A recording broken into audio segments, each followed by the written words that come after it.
ఈరోజు యేసుప్రభు పుట్టినప్పుడు మహా సంతోషకరమైన సువార్తమానము అని చెప్పి దేవదూత చెప్పారు. ఇప్పుడు మహా సంతోషం వెళ్ళిపోయింది.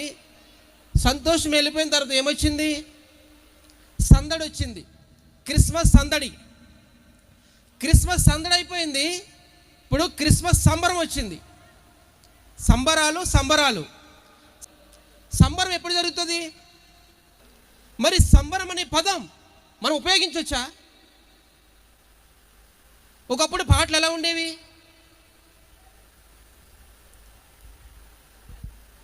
ఎంత ప్రశాంతంగా ఉండేది. రక్షకుండుత ఎంచినాడట, చింతలేదిక యేసు పుట్టెను. ఆ పాట వింటా ఉంటే ధైర్యం వచ్చేది.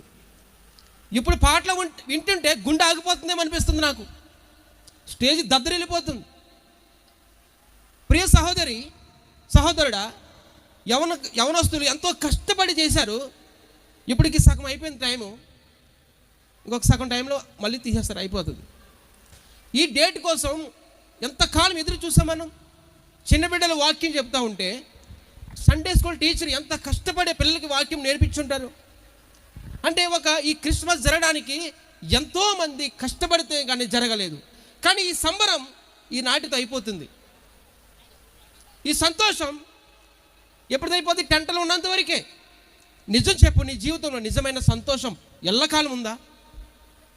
మహా సంతోషకరమైన సువార్తమానము నేను మీకు తెలియజేస్తున్నాను.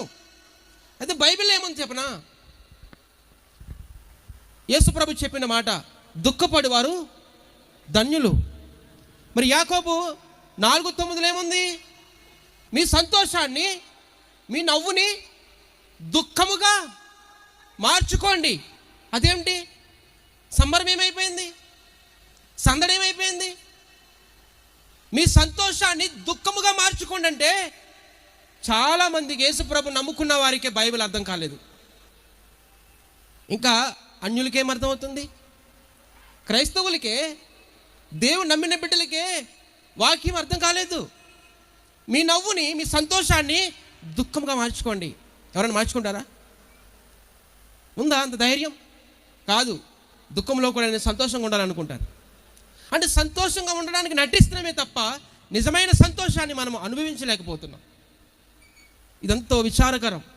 ఎన్ని లక్షలు అవుతుంది, ఎంత డబ్బులు అవుతుంది. కానీ ఒక్కరోజుతో ముగిసిపోయే ఈ సంబరం నీ జీవితం అంతా ఉండాలని దేవుడు ఎంతగానో పరితపిస్తున్నాడు.